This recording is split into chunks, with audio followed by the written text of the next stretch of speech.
Hey, we got Drewz Viewz here, and I am back with a little Anime Monday, reacting to them anime on a Monday. And today I'm back on My Hero Academia Season 2, all the way up to, I believe, episode 18, I want to say. Cruising through this Season 2 here.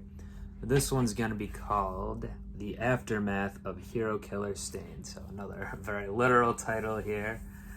Last time we had the wrap up of that fight. Hero Killer Stain, I believe, is dead. I'm 90% sure. I mean, they said he was frozen after everyone was like kind of freaking out about how his eyes are glowing red, and he was like, I wasn't completely sure how much of that was just like artistic license or whatever on like what was like literal from what Stain was doing, but you know, all the heroes around there and everyone, Deku had gotten pulled away by one of the Nomus, and Stain went after him and took him back down, kind of saved him, I guess. No one knew what he was going to do, but then he froze, and you know, after all that, and then Deku said later on, I found out that a piece of bone, I think a piece of rib bone or something, cracked off and like stopped him. So I'm pretty sure that means he's dead, but yeah, we'll see if there's any follow-up on that. I mean, this is called the Aftermath, so it's probably about what's gonna happen with Deku, Aida, and everyone like that. We'll see if there's any more about him. The other League of Villains guys were foiled, so their Nomu plan didn't work either. Endeavor took down a bunch of the Nomus. That was pretty cool. We saw him in action really for the first time. And yeah, we saw the little flashback of obviously his son going to save, or you know, getting the phone thing from Deku and going there, and then Endeavor was telling everyone else to go there to the alleyway or whatever. But yeah, it was a really good episode last time. Pretty action packed, and we saw Aida kind of get it together, be able to move again, and then of course, because of Stain's quirk was halting them. Depending on the blood type, you're more stuck. He was able to realize he did need his friends there. It wasn't just, he was being immature before, which was pretty clear. And yeah, they subdued Stain, and then, you know, I already talked about what happened after that kind of, but yeah. Anyway, it was good. I feel like this will be, even especially with the title and whatever, will be kind of a bridge wrap-up episode to maybe the end game of season 2 here, but I'm gonna jump right into it, and let's see if that's right. Let's see what we got.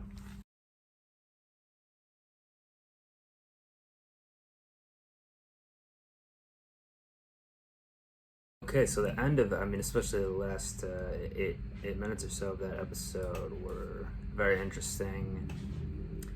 It's actually setting up something that's fairly complex, I would say. So yeah, we finally got the pieces put together there about, you know, what Gran Torino was telling All Might at the end there about the guy who killed his old friend and All Might's master, the one who passed One for All onto him, which we'd get clues about that since Gran Torino kind of came into the picture. So the person, I'm not sure if the person talking at the end to the guy there is the guy, or it's just someone who's part of the scheme now, but I guess his name is All for One. I mean, it sounded like Gran Torino said All for One and One for All interchangeably though, but All for One is the quirk, right?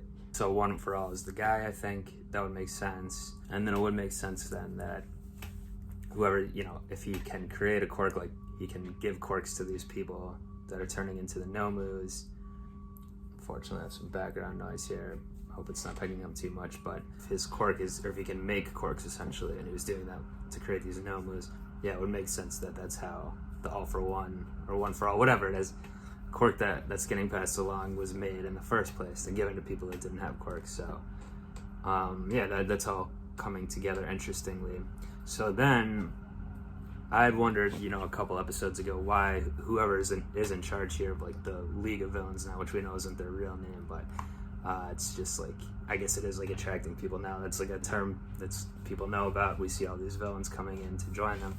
So I was wondering why they would let Shigaraki just send out the Nomus just because he wants to, whatever, because he doesn't seem to be in charge. But now it seems like Gran Torino figured out correctly that was the plan. What happened, we saw them being disappointed, or him being disappointed that, oh, this is the side story now and it's all around Stan. We see that's actually what the person in charge here the core creator actually wants. So they are going to be able to rally around. He wants Stan to be the person they rally around with his ideology, which they got into a little bit too. So like I guess he does respect All Might, but also because that is kind of like the selfless hero, and that's probably why he wanted to keep Deku alive and stuff too. But at the same time, All Might's popularity brought about the hero structure as it is now. You know, with heroes caring more about money and fame and all this stuff, glory, than being selfless or whatnot. So, and that's funny too. Then that Endeavor is kind of like the number 2 hero here, is kind of like the epitome of that himself. Like he only cares about trying to best All Might himself, be the top guy, and now he's the one getting sole credit for taking down Stan. So that's pretty interesting as well. So that's why I'm saying it's like it is kind of complex, everything going on here. But yeah, so I guess that is confirmation. Well, so obviously Stan's still alive. That is kind of confirmation to that what happened at the end last time, where like Endeavor took a step back. Gran Torino said this time he was shook by it. Everyone there, you know, that was kind of just to show they really were having a reaction. It's not like Stan was doing anything with the quirk or something. It's just that like his ideology was so strong in that moment that it was like affecting everyone, which is very interesting. So yeah, and then we saw, you know, there's a little wrap up with Ida and Deku, you know, and Todoroki there.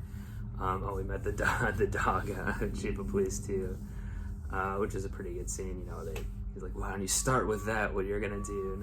But Aida's gonna try to, you know, not have his arm healed, even though maybe it could be with surgery or whatever. Yeah, just to remind him of that and whatever. And then I like the way Deku was saying, you know, his Deku's instincts always to apologize or do all this and that, but he realized even that wouldn't be helpful in this moment either.